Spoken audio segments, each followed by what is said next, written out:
សួស្តីបងប្អូនថ្ងៃនេះត្រឡប់មកជួបគ្នាសាជាថ្មីក្នុងវីដេអូខ្ញុំពី3វីដេអូចុងក្រោយនេះគឺខ្ញុំនិយាយតែតាក់ទងទៅនឹងការសិក្សាលើជំនាញពេទ្យហើយថ្ងៃនេះខ្ញុំក៏នឹងបន្តយកប្រធានបទនេះយកមក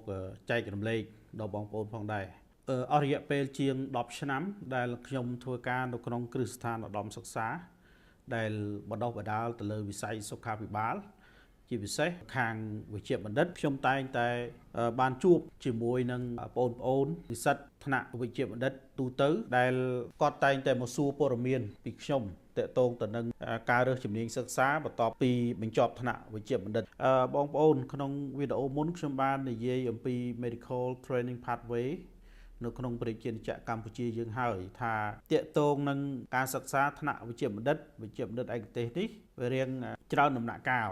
ប៉ុន្តែទាំងអស់នោះខ្ញុំ tip នៅត្រឹមវីដេអូមុនហើយថ្ងៃនេះខ្ញុំនឹងនិយាយតែការបន្តការសិក្សាថ្នាក់វិជ្ជាបណ្ឌិតឯកទេសខ្ញុំនឹងបែងចែកជា2ជម្រើសសម្រាប់បងប្អូនទី1ការសិក្សាថ្នាក់វិជ្ជាបណ្ឌិតឯកទេសក្នុងស្រុកទី2ត្រង់ចំណុចនេះខ្ញុំតែងតែបានទទួលបានសំណួរក៏ដូចជាការមកសាកសួរអំពីបងប្អូននិស្សិតថ្នាក់ MD ដែលគាត់ចិត្តនឹងបញ្ចប់គាត់តែងតែមកសួរខ្ញុំពីឱកាសការបន្តការសិក្សាថ្នាក់វិជ្ជាបណ្ឌិតឯកទេសនៅក្រៅប្រទេសហើយខ្ញុំក៏បានអធិប្បាយប្រាប់គាត់ច្រើនដែរបានប្រៀបធៀបបានដឹងព័ត៌មានដែលទៅប្រទេសណាដែលខ្ញុំបានដឹងអំពីព័ត៌មានការសិក្សាខ្ញុំនឹងជម្រាបប្រាប់គាត់ថាឱកាសក្នុងការសិក្សាយ៉ាងម៉េចវិជ្ជាបណ្ឌិតទូទៅនេះបងប្អូនតែងតែឮឯពាក្យ2មានពាក្យអក្សរកាត់2ដែលយើងតែងឮនៅស្រុកខ្មែរយើងប្រហែលជាមិនសូវជា family មិនសូវជាឮញឹកញាប់ទេប៉ុន្តែពាក្យនេះគឺគេប្រើជាសកលដែរទី1បងប្អូនស្គាល់ហើយយើងនិយាយពាក្យថា MD គឺសំដៅដល់វិជ្ជាបណ្ឌិតទូទៅឬក៏ Medical Doctor MD តែមួយទៀតដែលបងប្អូនមិនសូវជាស្គាល់មិនសូវជាធ្លាប់ឮគឺពាក្យថា MBBS មុននឹងឈានទៅដល់និយាយរឿងវិជ្ជាបណ្ឌិតឯកទេសខ្ញុំនឹងនិយាយអំពីពាក្យថា MD និង MBBS ឲ្យបងប្អូនបានជ្រាបសិនបាទទី1គឺ MD នេះជាទូទៅត្រូវបានគេប្រើប្រាស់នៅប្រទេស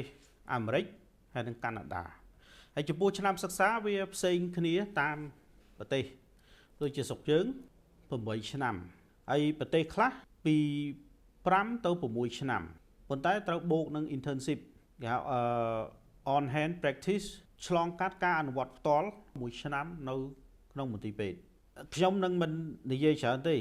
ពាក្យថា MD នេះព្រោះដោយសារខ្ញុំជឿជាក់ថាបងប្អូនទាំងអស់គ្នាស្គាល់ច្បាស់នៅពាក្យនេះមួយទៀតដែលយើងមិនសូវជា family យើងមិនសូវជាឮគឺ MBBS MD និង MBBS គឺមានតម្លៃស្មើគ្នា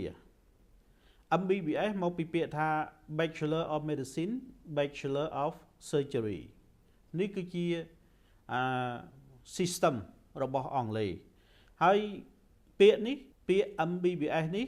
ត្រូវបានគេប្រើប្រាស់នៅបណ្ដាប្រទេសមួយចំនួនដូចជាចក្រភពអង់គ្លេស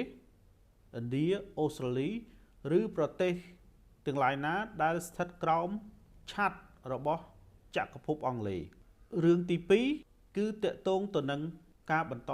ការសិក្សាថ្នាក់វិជ្ជាបណ្ឌិតឯកទេសនៅស្រុកខ្មែរយើងការបន្តវិជ្ជាបណ្ឌិតឯកទេស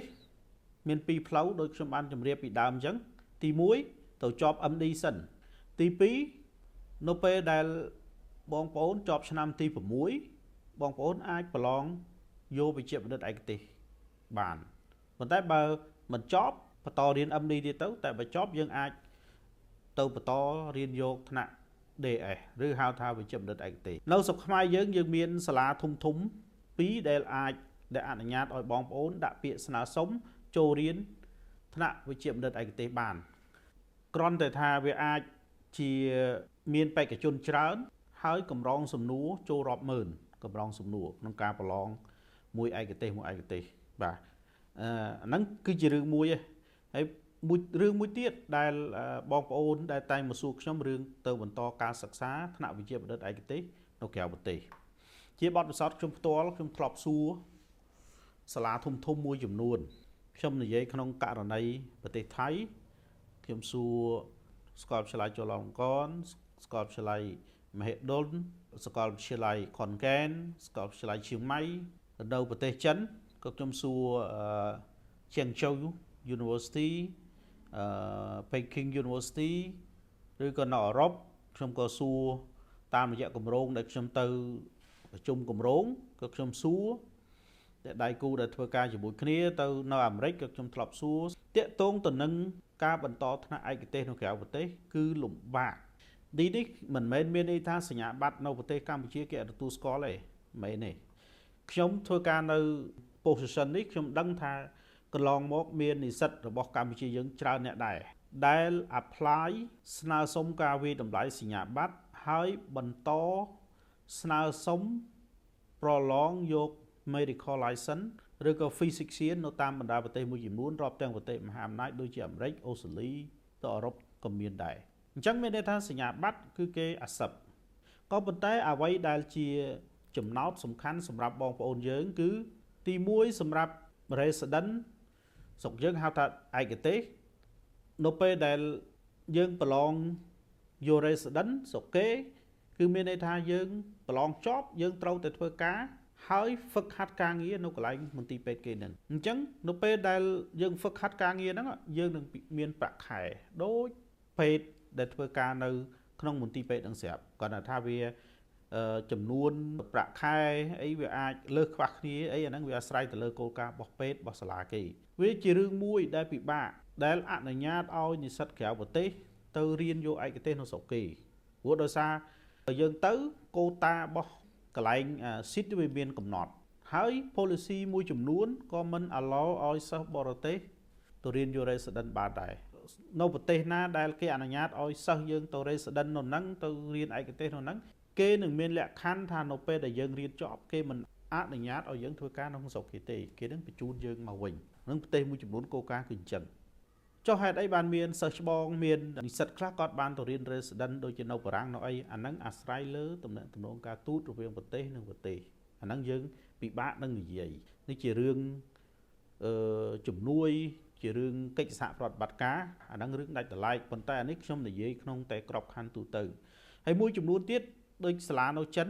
គេដាក់ជំនាញដែលម៉ូតូជំនាញ cardiology មានជំនាញ pediatric រៀន3ឆ្នាំ4ឆ្នាំប៉ុន្តែសញ្ញាបត្រដែលបានមកអាហ្នឹងគឺខ្ញុំនិយាយចំពោះតែសាលាដែលខ្ញុំបានដឹងសញ្ញាបត្រដែលចេញមកគឺជាថ្នាក់ master degree ជា master ពាក្យតែ master ជា degree វាមិនសូវផ្ដោតទៅលើ clinical ប្រហែលទេវាផ្ដោតទៅលើការស្រាវជ្រាវនេះគឺជាព័ត៌មានដែល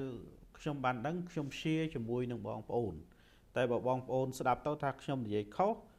ក៏អាច feedback ខ្ញុំវិញបានដែរមិនមែនមានន័យថារាល់អ្វីដែលខ្ញុំនិយាយគឺជាការត្រឹមត្រូវនោះទេខ្ញុំដូចជម្រាបឲ្យថាខ្ញុំនិយាយនៅអ្វីដែលខ្ញុំដឹងខ្ញុំនិយាយអ្វីដែលខ្ញុំបានប៉ះពាល់បានឃើញនឹងភ្នែកបានឮនឹងត្រចៀកតែប៉ុណ្ណោះសូមអរគុណ